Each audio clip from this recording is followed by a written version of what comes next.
Chris, is there anything else you want to, after that intro, is there anything else you want to tell us about yourself and also what is Techstars? Well, I guess starting with myself, born in America, but I've lived in Great Britain for 20 years. It was actually 20 years 2 weeks ago. And my family is all from here. My wife was born up in Yorkshire, my 3 children all born here. So even though I am an American, I'm now officially British. I've enjoyed living here for the best part of my adult life. Awesome. Techstars, right? Techstars is a pretty incredible organization. I guess for starters, I built up a company here. I sold the company, and I had a certain crossroads in my life, and I wasn't quite sure what I wanted to do next. But being a founder, to go out and start another company is quite daunting. But I love working with founders, so Techstars really gave me that because Techstars is built up to help entrepreneurs on a global basis. For your viewers, let me just describe briefly what Techstars is. Please do. It consists of 3 parts. We run startup programs, we run accelerator programs, and we do our own venture capital. So startup programs are working with very early nascent companies. We do this through the brand Startup Weekend. And last year we ran nearly 1,000 startup weekends in over 160 countries. Wow. So it's a pretty incredible sort of early organization. We work with people all across the world and in cities all across the world. Accelerators, we now run 30 accelerators across 5 continents. We do 4 accelerators with Barclays, so fintech is clearly a huge focus of mine personally. But we also do med tech, we do IoT, we do retail, we do a whole variety of accelerators. And every time a company goes through an accelerator, we invest in that company, which means we've invested in over 1,000 companies. Wow. When taken as a whole, these companies have actually gone on to raise $3.5 billion in capital at an $8 billion valuation. We've had over 115 of those companies go on to have a successful exit, and critically 90% of those companies are still in business. Fantastic. And then the final part of our business is venture capital. We do that through our VC fund called Techstars Ventures. We're on our 3rd fund. We'll be starting our 4th fund next year.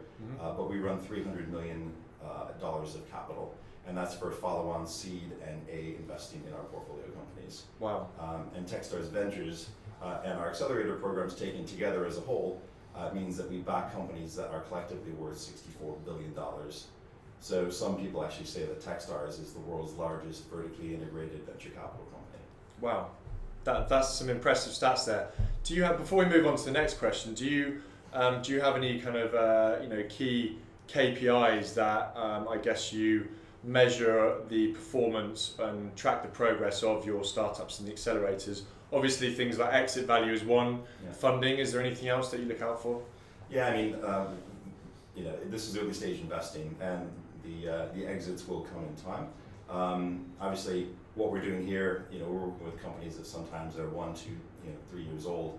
The things that we're looking for are early signs of traction, revenue. Clearly, if they raise a substantial round, that's fantastic. Yeah. I guess as a partner or an investor, I'll go back to some of the earlier statistics. The fact that 90% of the companies remain in business. We've been doing this for 10 years. You would normally see probably 60, 70, even 80% of companies fail in that period of time, and we're actually seeing companies survive. We were flipping it around, and 90% are surviving. So we're totally changing the economics of investing in venture. And I guess the knock on is that if you're a partner, if you partner with Techstars alumni company, you could probably rest assured that these companies are going to be around in 1, 2, 5 years time, because we actually give them the support to not only survive but thrive. Okay, interesting. So that actually leads me, I'm going to jump forward a little bit, that leads me into one of my questions. So this question is all about kind of giving the viewers, many of which work at enterprise businesses, trying to figure out who is the right type of innovation supply to work with. As you said, you've seen thousands of startups apply for Techstars, and you've seen many move through the accelerators. What are 3 common traits you've seen of successful ones, whether that's in the traits of the founder or maybe the actual business strategy itself? Yeah, I mean, it's probably easier to address the founder traits, again, because we're working with early stage companies. The idea is nice and it's useful, but I'm in the business of identifying talented founders and talented teams. Yeah. So I guess that's the first and foremost. We always say it's team. It's all about having a diverse team, a team with a skill set that has not only the strategic skill set but critically the technical skill set. So we very much look for that. We want the problem that they're solving to be a real problem.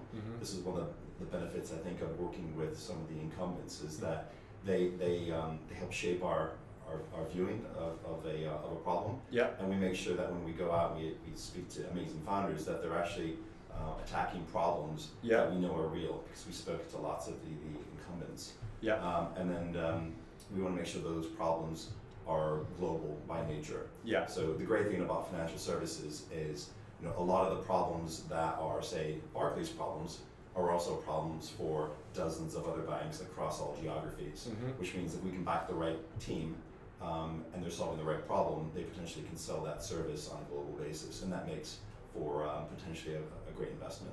Great stuff. Yeah, that makes absolute sense, and I definitely agree.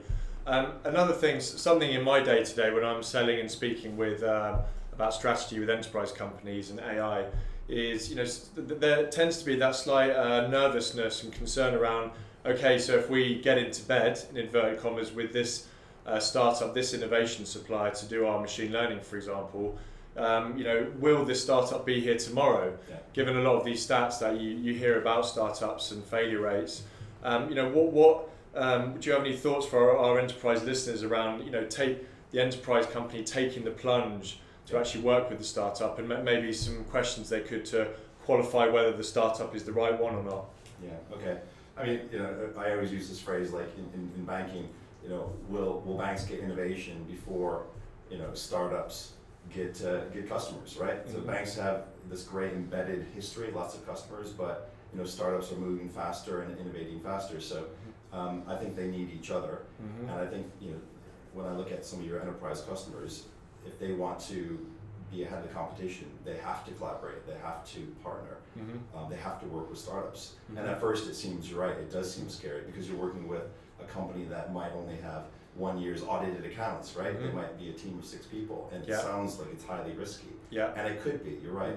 I guess my view is that let the numbers speak for themselves. Companies that come through our program, they tend to survive and thrive, right? Yeah.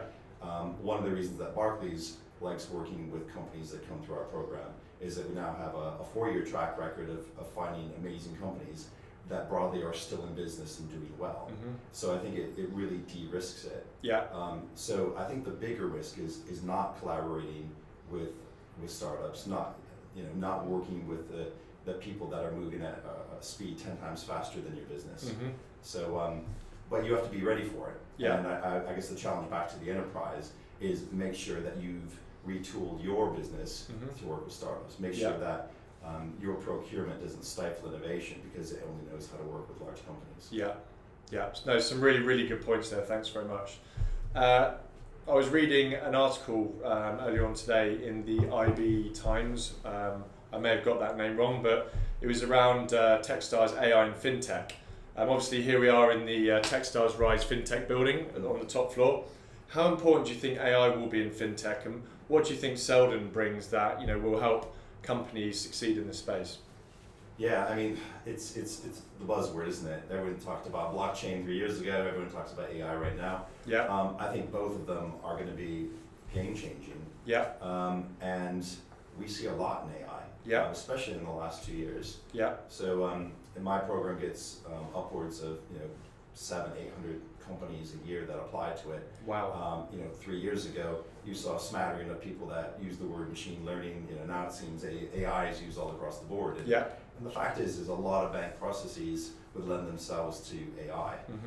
So I'm very much for that, and I would expect that maybe 50% of the companies that I invest in next year would have an element of AI in their solution, because I think that banks need to make economies. Most banks are running at a cost-to-income ratio of 60-70%. Yeah. Scrappy upstart banks that you hear about, their business plans say that they can be very profitable with a few billion AUM and they'll run at a 25 or 30% cost income ratio. Mm-hmm. And a lot of the reason is because they're building their technology, from start, and they're using things like AI. Mm-hmm. So. Yeah, well, no, I think that's a great summary, and the figures speak for themselves. In addition to, yes, there's a lot of media hype, but the ROI cases that use cases that we're seeing do definitely speak for themselves now and in the future. Okay, so just to finish off, this has been really fantastic information. You really touched upon at the start of the discussion around the other technologies you're nurturing in Techstars, but for the to give the viewers an idea, outside of AI, what other technologies are you guys nurturing in your accelerators and your Techstars organization? Okay, well, I guess I made a really good call at the beginning of the year.